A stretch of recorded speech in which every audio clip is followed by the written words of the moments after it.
Halo semuanya, selamat datang di channel yang tidak layak untuk dihina ini. Sebelum kita mulai, atur posisi santainya, seruput kopinya, dan mari kita berhayal. Melanjutkan cerita sebelumnya. Baiklah. Sudah terlambat sekarang, kamu harus kembali dan beristirahat. Aku akan pergi dan membantu Bai Xuyan merawat lukanya.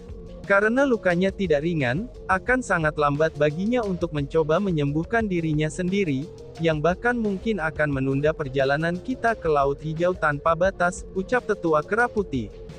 Melihat bahwa Chu Feng setuju, setengah marsial Kaisar White Ape tersenyum lega sebelum pergi. Hahaha, aku benar-benar tidak akan pernah membayangkan, bahwa orang tua seperti monyet ini akan memberimu hadiah yang sangat besar. Manik-manik marsial ini cukup banyak, ini benar-benar tak terbayangkan. Chu Feng, cepat sempurnakan manik-manik marsial itu. Kamu bahkan dapat mengejar Bai Ruoshan dan menjadi peringkat 5 Martial King, dan dapat berdiri sejajar dengan ratu ini lagi. Hahaha, ucap si ratu dengan bangga. Begitu Kaisar setengah bela diri kera putih pergi, si ratu segera tertawa dengan ceria. Dia muncul bahkan lebih bahagia dari Chu Feng. Apa, kamu ingin aku memperbaiki mereka dengan segera, seru Chu Feng. Chu Feng agak terkejut dengan apa yang dikatakan si ratu. Meskipun dia juga sangat senang bisa mendapatkan martial badge sebanyak ini, tapi dia tidak berencana untuk memperbaikinya secepat mungkin. Apa gunanya menjaga mereka? Apakah kamu tidak mau memperbaikinya cepat atau lambat? Dan juga, bukankah kamu akan pergi ke Laut Hijau tanpa batas? Dengan Pak Tua Kera Putih itu mendukung kamu, kamu tidak perlu takut kepada siapapun sekarang. Jika sekelompok murid Departemen Hukuman itu berani memprovokasi kamu, kamu hanya perlu memukul mereka secara langsung, ucap si ratu. Si ratu melambaikan tangan kecilnya, dan berbicara dengan cara yang menawan. Kamu ini, gumam Chu Feng. Mendengar apa yang dikatakan si Raru, Chu Feng hanya bisa tersenyum. Gadis ini benar-benar orang yang menyimpan dendam, dan dia menyimpan dendam lebih dalam daripada Chu Feng sendiri. Itu dapat dilihat bahwa dia telah memikirkan kapan Chu Feng akan mengajar sekelompok murid Departemen Hukuman itu, yang telah mempermalukannya sepanjang waktu. Baiklah, aku akan mendengarkanmu, dan memperbaikinya sekarang juga, ucap Chu Feng. Pada akhirnya, Chu Feng memutuskan untuk mendengarkan si ratu. Dia menemukan lokasi yang tenang, dan mulai memperbaiki manik-manik bela diri ini. Bakat Chu Feng untuk kultivasi bela diri sangatlah tak terbayangkan. Dia jarang sekali menemukan hambatan ketika mencoba membuat terobosan. Selama dia bisa mengumpulkan sumber kekuatan bela diri yang cukup, maka dia akan bisa membuat terobosan. Kecepatan Chu Feng dalam memurnikan manik-manik bela diri juga sangat cepat, bahkan jauh lebih sederhana daripada minum air baginya. Tubuh Chu Feng seperti lubang tanpa dasar yang tidak akan pernah terisi. Jika orang biasa melihat apa yang sedang dilakukan Chu Feng sekarang, maka mereka pasti akan sangat ketakutan. Itu karena, penampilan Chu Feng saat dia memperbaiki badge martial benar-benar sangat mengejutkan. Dia seperti serigala lapar, yang tidak tahu tentang kepuasan saat dia dengan lahap melahap makanan favoritnya. Itu benar-benar sangat menakutkan. Sebenarnya Chu Feng mencintai dan membenci sumber daya kultivasi. Dia mencintai mereka karena, sumber daya kultivasi telah menjadi kunci untuk meningkatkan kultivasinya. Karena Divine Lightnings-nya, tidak mungkin bagi Chu Feng untuk menggunakan teknik misterius, dan juga keterampilan lain untuk menyerap kekuatan bela diri dari alam untuk mencapai terobosan. Itu karena, jumlah kekuatan bela diri yang dibutuhkan cahaya ilahi dalam dantiannya terlalu besar. Jika dia mengandalkan teknik misterius dan keterampilan lain untuk menyerap kekuatan bela diri dari alam, maka dia tidak akan pernah bisa mengumpulkan kekuatan bela diri yang cukup untuk mencapai terobosan. Hanya dengan mengonsumsi sejumlah besar sumber daya kultivasi, maka ia mampu mencapai terobosan. Namun ia membenci sumber daya kultivasi, itu karena sangat sulit untuk menemukannya. Chu Feng akan selalu melakukan banyak usaha, dan bahkan mungkin menempatkan hidupnya dalam bahaya. Semua itu dia lakukan hanya untuk mencapai satu terobosan. Untung saja bagi dirinya, Kaisar setengah bela diri Kera Putih telah banyak membantu Chu Feng kali ini. Meskipun dia hanya memberi Chu Feng martial badge, tapi jumlah mereka sangatlah besar. Saat ini, kultivasi Chu Feng mencapai terobosan dari peringkat 3 Martial King, kini menjadi peringkat 4 Martial King. Selain itu, masih ada banyak manik bela diri yang tersisa untuk digunakan juga. Itu sangat mungkin baginya seperti yang disarankan si Ratu, dia bisa mencapai peringkat 5 Raja Bela Diri. Chu Feng sangat ingin bisa menjadi peringkat 5 Martial King. Selama dia bisa menjadi peringkat 5 Martial King, maka dia akan mengejar Bai Ruoshan dan si Ratu. Selanjutnya, peringkat 5 Martial King adalah garis pemisah di ranah Martial King. Hanya dengan melampaui peringkat 5 Martial King sajalah, seseorang dapat dianggap sebagai ahli sejati di ranah Martial King. Singkatnya, peringkat 5 Martial King adalah godaan besar untuk Chu Feng. Pada saat ini, Chu Feng tampak sangat gugup. Dia tidak mampu memastikan apakah dia akan mampu membuat terobosan atau tidak. Namun meski begitu, dia sangat berharap bahwa dia akan dapat menerobos. Bas-bas. Tiba-tiba saja, kekuatan bela diri yang sangat padat larut dalam tubuh Chu Feng, dan itu diserap oleh dantiannya dengan kecepatan kilat. Pada saat ini, dantian Chu Feng benar-benar berdenyut secara ajaib. Perubahan halus yang dipancarkan dari dantiannya, dan itu segera menutupi seluruh tubuhnya. Pada saat ini, Chu Feng tiba-tiba membuka matanya. Guntur yang tak terhitung jumlahnya berkelap-kelip di matanya, dan seolah-olah matanya mengandung segudang cahaya yang mampu membawa kehancuran kepada dunia. Aku sudah menerobos lagi. Aku, Chu Feng, akhirnya menjadi peringkat 5 Martial King. Ucap Chu Feng. Pada saat ini, bahkan Chu Feng, yang selalu tenang dan santai, seketika saja menjadi orang yang sangat gembira, dan bahkan bersorak dengan gembira. Jika dia bisa, dia akan menghadap ke langit dan meraung untuk menenangkan kegembiraannya. Meskipun peringkat 5 Raja Bela Diri tidak dapat dianggap banyak di tanah suci martialisme yang mewerulakan tempat dengan para ahli seperti awan, tapi peringkat 5 Raja Bela Diri adalah keberadaan yang sangat kuat di wilayah Laut Timur. Secara praktis, maka tidak ada seorang pun di antara generasi muda yang berhasil mencapai tingkat kultivasi ini. Hanya monster-monster tua yang telah hidup selama beberapa ratus tahun sajalah, yang memiliki kesempatan untuk menjadi Raja Bela Diri peringkat 5. Namun bagi Chu Feng, seorang pemuda dari wilayah Laut Timur ini mampu mencapai peringkat 5 Raja Bela Diri pada usia muda. Ini sudah jelas merupakan suatu jenis kehormatan. Jika masalah ini diketahui oleh teman-temannya di wilayah Laut Timur, maka mereka semua akan merasa bangga karena kehebatan Chu Feng.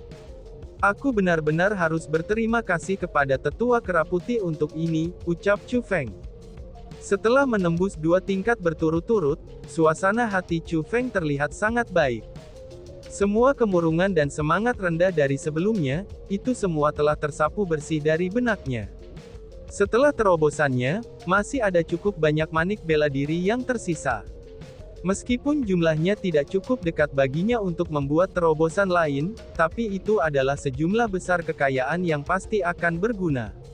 Adapun semua ini, itu semua berkat Kaisar setengah bela diri Kera Putih. Hehehe, sekarang kamu adalah peringkat 5 Martial King, bahkan tanpa ratu ini di sini, tidak akan ada banyak murid di Gunung Qianwood yang akan cocok untukmu.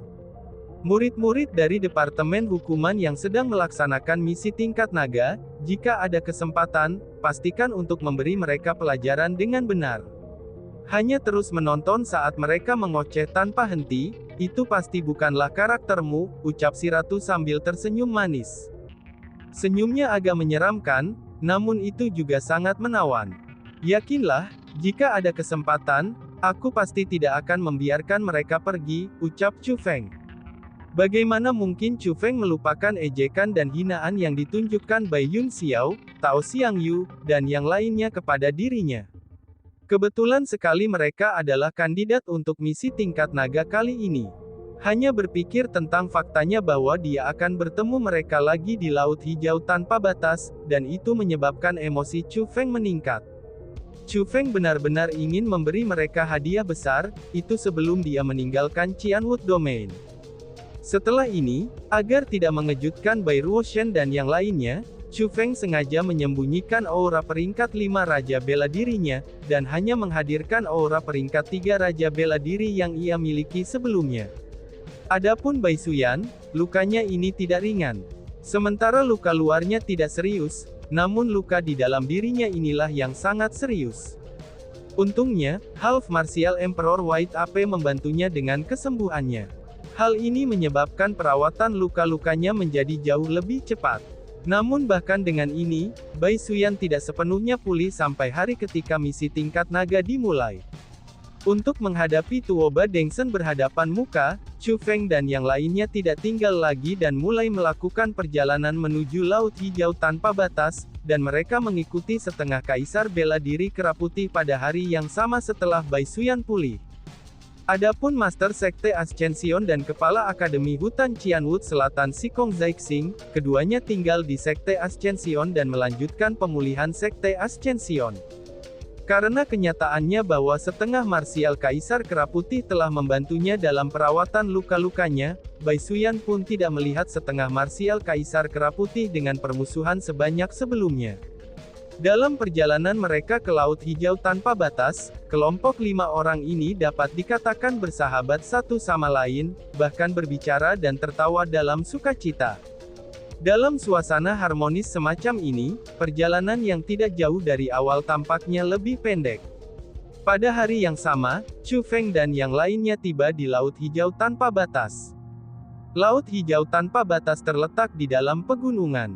Di dalam barisan gunung, itu ada sebuah gunung yang sangat tinggi yang menjulang hingga ke langit.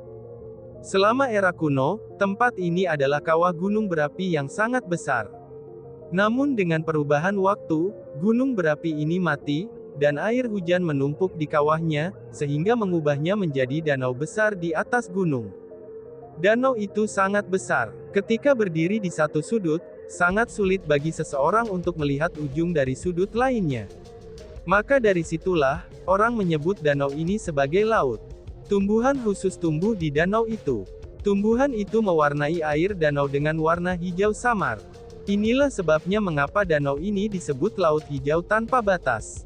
Laut Hijau Tanpa Batas adalah wilayah suku Yuanxi.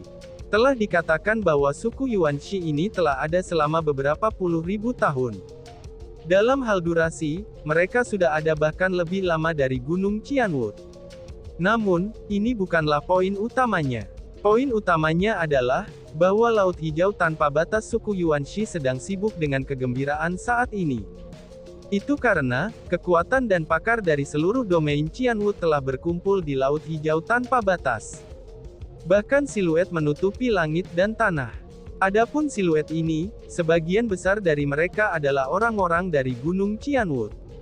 Bukan hanya para tetua saja, bahkan banyak murid yang datang juga. Jumlah mereka bahkan lebih besar dari jumlah para tetua. Adapun tujuan mereka datang, jika seseorang berbicara tentang itu dengan lebih mulia, maka itu akan menjadi saksi misi tingkat naga. Namun jika seseorang berbicara tentang hal itu dengan cara biasa, maka itu akan menjadi saksi Bai Yun Xiao dan pembantaian lainnya dari Beast Dragon Monstrous. Ini benar-benar sibuk dengan kegembiraan, ucap Chu Feng. Saat dia melihat semakin banyak siluet muncul di garis pandangnya, mata Chu Feng mulai menyipit dan bibirnya melengkung membentuk senyuman ringan. Hari ini dia datang dengan 2 ahli, yaitu Bai Suyan dan Kaisar Setengah Bela Diri Kera Putih. Dengan demikian, tidak ada yang perlu ditakutkan olehnya. Jika seseorang berani memprovokasi atau sengaja membuat hal-hal sulit baginya, maka dia pasti tidak akan meninggalkan masalah itu begitu saja. Ketika mereka melakukan perjalanan menuju Laut Hijau Tanpa Batas, jumlah orang yang melakukan perjalanan ke Laut Hijau Tanpa Batas menjadi semakin banyak. Itu karena hari ini adalah hari pembukaan misi tingkat naga, dan tidak ada yang mau ketinggalan pertunjukan ini. Secara praktis semua orang ingin mengalami sikap anggun dari murid terkuat Gunung Qianwood. Lagi pula, sangat mungkin bahwa para murid itu akan menjadi tetua manajemen masa depan, dan mungkin juga kepala akademi masa depan dari Gunung Qianwood. Pada saat ini ada banyak orang-orang yang berjalan di tanah, orang-orang yang terbang di langit, dan juga orang-orang yang demi menunjukkan keagungan mereka, mereka sedang mengendarai binatang buas. Namun sayangnya orang-orang yang mengendarai binatang buas benar-benar hanya sebagian kecil. Itu karena mereka akhirnya dibenci oleh klan binatang buas, dan bahkan mungkin diserang oleh mereka. Di tempat seperti Tanah Suci Martialism, binatang buas bukanlah makhluk kecil dan lemah.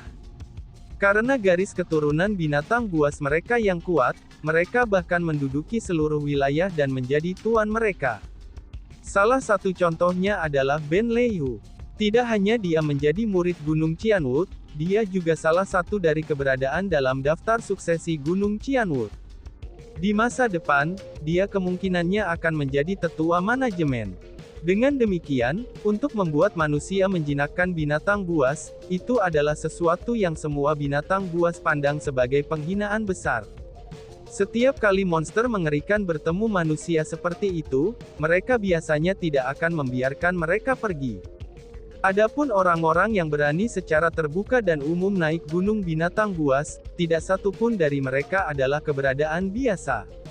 Secara umum, mereka akan menjadi kultivator yang tidak termasuk di akademi ataupun sekte, tetapi mereka memiliki kekuatan yang sangat kuat. Dengan demikian, meskipun ada pandangan bermusuhan yang tak terhitung jumlahnya dari binatang buas pada mereka, tapi orang-orang itu tidak takut sedikit pun. Bahkan mereka ingin binatang buas ini untuk menyerang mereka, karena jika binatang buas melakukan serangan pertama, mereka akan memiliki kesempatan untuk menangkap lebih banyak binatang buas sebagai hewan peliharaan. Namun terlepas dari seberapa besar kebencian itu, dan terlepas dari jenis motif apa yang mungkin mereka miliki, maka tidak ada yang berani bertarung di tempat ini. Itu karena, mereka berpartisipasi dalam acara akbar yang diadakan oleh Gunung Qianwood. Gunung Qianwood adalah penguasa Qianwood Domain yang benar-benar layak. Secara praktis, maka tidak ada pihak yang berani menantang mereka.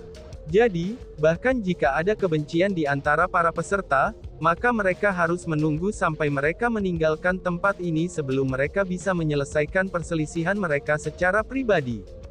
Sangat jarang ada orang yang berani bertarung di tempat ini, dan juga memprovokasi garis dasar Gunung Qianwood. Pada saat ini, Chu Feng dan yang lainnya dengan cepat terbang di langit.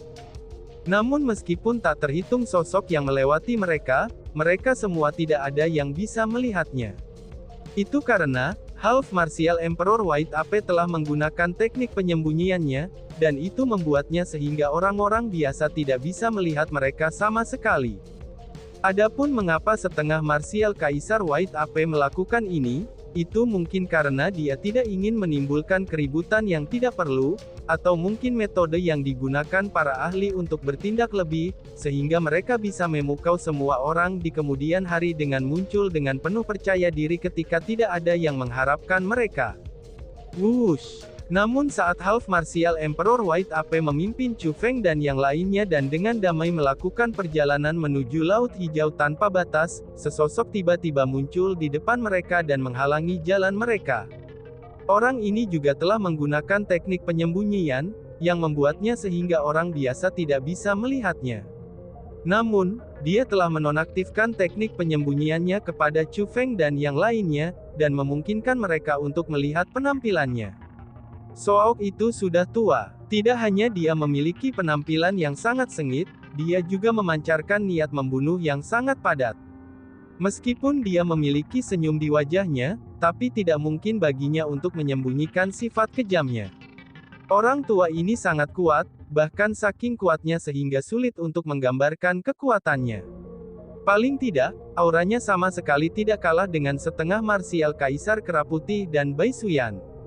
Dia adalah seorang ahli super yang tak terduga.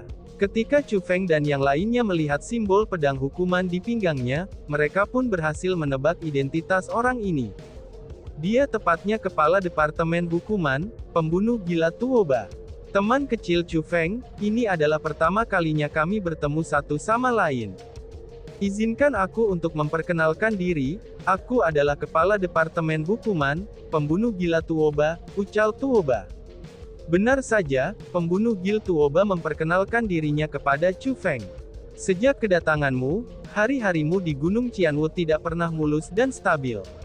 Meskipun kamu belum melanggar undang-undang dan keputusan Gunung Qianwu, tapi aku harus memperingatkan kamu bahwa yang terbaik bagi kamu adalah tidak melakukan apapun yang melanggar hukum Gunung Qianwu. Selain itu, aku pasti tidak akan membiarkan kamu pergi dengan mudah, tambahnya. Namun, pembunuh gila Tuoba tidak hanya memperkenalkan dirinya, ia juga memberi Chu Feng peringatan keras. Sikapnya ini benar-benar sangat keji. Tiba-tiba saja, Half Martial Emperor White Ape berbicara. Hei Tuoba, tidak perlu bagimu untuk khawatir tentang apa yang Chu Feng rencanakan untuk dilakukan. Yang harus kamu perhatikan saat ini adalah diri kamu sendiri, ucap tetua Kera Putih. Oh, mengkhawatirkan diri aku sendiri. Aku benar-benar tidak tahu apa yang perlu aku khawatirkan. Kera Putih, bagaimana kalau kamu memberitahu aku apa yang perlu aku khawatirkan? Tanya pembunuh gila Tuoba sambil tersenyum dingin. Tatapan yang dia kenakan saat memandang kaisar setengah bela diri Kera Putih, itu dipenuhi dengan niat buruk dan penghinaan. Sebagai kepala departemen hukuman, kamu tanpa seizin dari Tuan Kepala Akademi, memutuskan untuk menghukum kepala departemen peramuan obat. Ini adalah sesuatu yang bertentangan dengan hukum Gunung Qianwu. Kamu juga sebagai kepala departemen hukuman, memutuskan untuk secara sadar menentang peraturan. Itu adalah kejahatan serius. Setengah kaisar bela diri Kera Putih mengucapkan kata-kata itu satu persatu. Kera Putih, kamu bisa mencoba menggunakan metode ini padaku. Jika Tuan Kepala Akademi hadir, aku tentu saja akan melaporkan masalah ini kepadanya. Namun sayangnya, Tuan Kepala Akademi sedang dalam pelatihan tertutup sekarang. Karena itulah, bagaimana mungkin aku bisa pergi dan mengganggunya? Lebih jauh lagi, kamu dan aku sadar bahwa Hong Mo, sebagai tetua manajemen, telah dengan sengaja memukuli murid inti Gunung Qianwu kita, dan bahkan hampir membunuh mereka dalam proses itu. Itu sendiri juga merupakan kejahatan serius. Bahkan jika Tuan Kepala Akademi ada di sini, dia juga akan menghukumnya dengan keras. Karena Tuan Kepala Akademi tidak hadir, maka aku, sebagai Kepala Departemen Hukuman, memiliki wewenang untuk melakukan hukuman atas namanya. Aku hanya melakukan apa yang harus aku lakukan sebagai Kepala Departemen Hukuman, jadi bagaimana mungkin itu bisa dianggap sebagai kejahatan serius? Pembunuh gila Tuoba membantah Kera Putih dengan keras, dan sikapnya juga sangat menindas. Meskipun benar bahwa Tuan Kepala Akademi berada dalam pelatihan tertutup, aku menduga bahwa dia pasti sudah memberitahu kamu sebelum dia memasuki pelatihan tertutup itu, bahwa aku harus bertindak sebagai wakilnya selama dia dalam pelatihan tertutup. Karena itulah kamu harus menunggu aku kembali, dan melaporkan masalah tersebut kepada aku sebelum melakukan sesuatu, kata Kaisar setengah bela diri Kera Putih, dan sikapnya juga sangat tenang. Hahaha, Kera Putih, kamu benar-benar menilai terlalu tinggi dirimu sendiri. Melaporkan kepada kamu pikir kamu siapa? Apakah kamu benar-benar berpikir, bahwa dengan Tuan Kepala Akademi dalam pelatihan tertutup, kamu telah menjabat Kepala Akademi Gunung Qianwu kami? Terus terang saja, sebelum Lord Headmaster memasuki pelatihan tertutup, dia memang mengatakan kepada aku untuk meminta kamu mengelola Gunung Qianwu. Namun apa yang dia katakan padaku bukan untuk membuatku mengikuti perintahmu, tetapi bagi kita berdua untuk mengelola Gunung Qianwu bersama. Saat ini, kamu dan aku berada pada posisi yang sama. Karena itulah, mengapa juga aku harus melaporkan kepada kamu? Apakah kamu bahkan memiliki kualifikasi untuk aku melakukan itu? Pembunuh gila Tuoba berkata dengan dingin. Oh, pembunuh gila Tuoba, apakah kamu yakin tentang apa yang baru saja kamu katakan? Balas tetua merah putih. Dihadapi dengan kata-kata penghinaan Crazy Killer Tuoba, setengah kaisar bela diri Kera Putih hanya tersenyum ringan. Saat dia berbicara, dia membalik telapak tangannya, dan mengeluarkan plat kayu berwarna hijau sian dan memegangnya di tangannya. Itu tidak mungkin. Seru Tuoba. Ketika Crazy Killer Tuoba melihat plat kayu di tangan Half Martial Emperor White Ape, matanya tiba-tiba bersinar, dan ekspresinya mengambil perubahan besar. Melihat reaksinya, Chu Feng dan yang lainnya juga mengalihkan pandangan mereka ke plat kayu berwarna hijau sian itu. Baru pada saat itulah mereka mendapati bahwa, meskipun plat kayu itu tampak biasa-biasa saja, tapi sebenarnya itu adalah harta karun. Selanjutnya, 4 karakter besar ditulis pada plat kayu ini. Plat kayu penegakan kepala akademi. Tidak mungkin, ini tidak mungkin. Bagaimana mungkin kamu memiliki plat kayu penegakan kepala akademi? Itu adalah plat kayu yang hanya dimiliki Tuan Kepala Akademi, ucap Tuoba. Pada saat ini, ekspresi Crazy Killer tampak sangat buruk.